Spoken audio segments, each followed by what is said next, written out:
নমস্কার, আশা করি সকলেই ভালো আছেন, সুস্থ আছেন। আরেকটি নতুন ভিডিওতে আপনাদের প্রত্যেককে স্বাগত। আমরা এই যে প্রত্যেকদিন আমাদের ব্যস্ততম জীবনের মধ্যে দৌড়ে বেড়াচ্ছি, সেটা আমাদের ব্যক্তিগত ক্ষেত্রে হোক, সেটা আমাদের কর্মক্ষেত্রে হোক, প্রত্যেকদিন দৌড়াচ্ছি তো আমরা প্রত্যেকে। এবং এই দৌড় প্রতিযোগিতায় অংশ নিতে গিয়ে আমরা কখন যে অ্যাংজাইটি বা দুশ্চিন্তা নামক একটি মনোরোগ বা সাইকিয়াট্রিক ডিসঅর্ডারের শিকার হচ্ছে, সেটা আমরা নিজেরাই বুঝতে পারি না। এই অ্যাংজাইটিটা কি? অ্যাংজাইটি বা দুশ্চিন্তা হলো যখন আমরা অনেক দিন ধরে একটা নেগেটিভ ইম্প্যাক্টের মধ্যে থাকি, লটস অফ নেগেটিভিটির মধ্যে যখন আমরা চলাফেরা করি, সেটা আমাদের অ্যাংজাইটিতে পরিণত হয়। সেটা আপনি অ্যাংজাইটি দু রকমের হয়। অ্যাংজাইটি হলো আপনার ভেতর থেকে, মানে আপনি নিজে থেকেই কোনো একটা বিষয় এতটা পরিমাণে কনসাস হয়ে থাকে, সেটা আপনার অ্যাংজাইটিতে পরিণত হয়। আর একটা অ্যাংজাইটি হতে পারে বাইরে থেকে কেউ আপনার মধ্যে ইম্পোর্ট করছে অ্যাংজাইটি, আপনাকে ভয় দেখাচ্ছে, কোনো একটা জিনিসে প্যানিক করে দিচ্ছে, সেটা হলো অ্যাংজাইটি।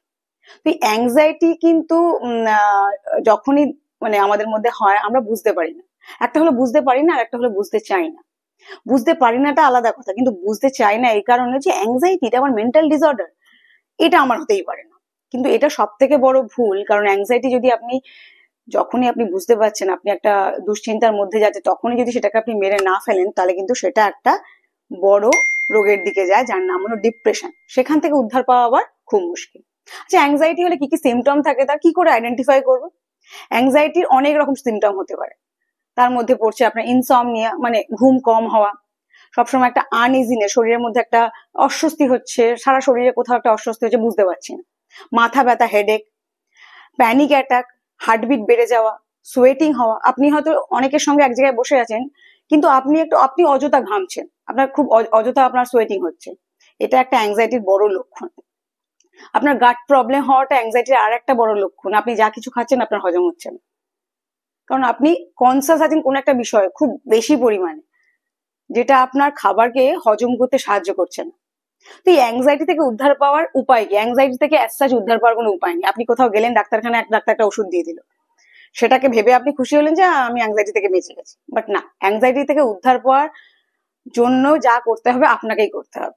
আপনি ধরুন আমার ভিডিও শুনলেন, দেখলেন, তাতে মোটিভেটেড হয়ে আপনার অ্যাংজাইটি চলে যাবে এমন নয়। আমি আপনাকে কতগুলো পন্থা বলে দিতে পারি, যেটা ফলো করলে আপনি অ্যাংজাইটি থেকে উদ্ধার পেতে পারেন। তার মধ্যে প্রথমটা কি হতে পারে? প্রথম হতে পারে আপনি নিজের জন্য ডেইলি বেসিস একটা রুটিন সেট করুন, যে আমি এই রুটিন অনুযায়ী চলবো, সারাদিন নিজেকে ব্যস্ত রাখবো কোনো একটি পার্টিকুলার জিনিসে, যে এই রুটিন অনুযায়ী সেট করবো, এই রুটিনে আমি নিজেকে সারাদিন একটা জিনিসে ব্যস্ত রাখবো, যাতে আমার সারাদিনটা এতটা পরিশ্রম হয় আমি রাতে গিয়েই ঘুমিয়ে পড়তে পারি, এবং যখনই আমি ঠিকঠাক ঘুমাবো তখন আমার অ্যাংজাইটির লেভেলটা ধীরে ধীরে ডাউন হবে। নিজের জন্য আমি এক্সারসাইজ করতে পারি না, এটা অনেক মানুষের অনেক রকম কমপ্লেন। সময় নেই, মেডিটেশন করার সময় নেই, পারি না, কনসেন্ট্রেট করতে পারি না। অ্যাংজাইটি একটা বড় প্রবলেম, কনসেন্ট্রেশনের অভাব। আচ্ছা, ডিপ ব্রিদিং তো করতে পারেন, তার জন্য এক্সট্রা কোনো সময় লাগে না, জায়গা লাগে না। যেখানে যেমন যে অবস্থায় বসে আছেন সেই অবস্থায় ডিপ ব্রিদিং করুন।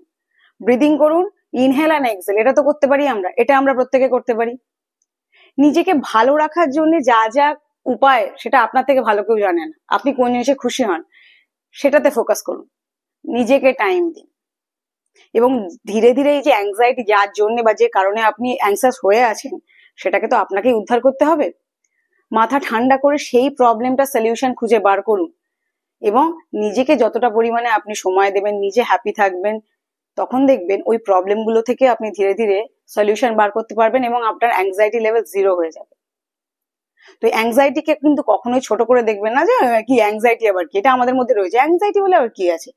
অ্যাংজাইটি কিন্তু ডিপ্রেশনের ফার্স্ট লেভেল, সেটা থেকে কিন্তু সেকেন্ড লেভেলে যেতে বেশি সময় লাগে না। তো এখনই কনসাস হন, নিজের অ্যাংজাইটির লেভেলকে আইডেন্টিফাই করুন, সেগুলো থেকে উদ্ধার পাওয়ার জন্য নিজেকেই কাজ করতে হবে। ভালো থাকুন, সুস্থ থাকুন।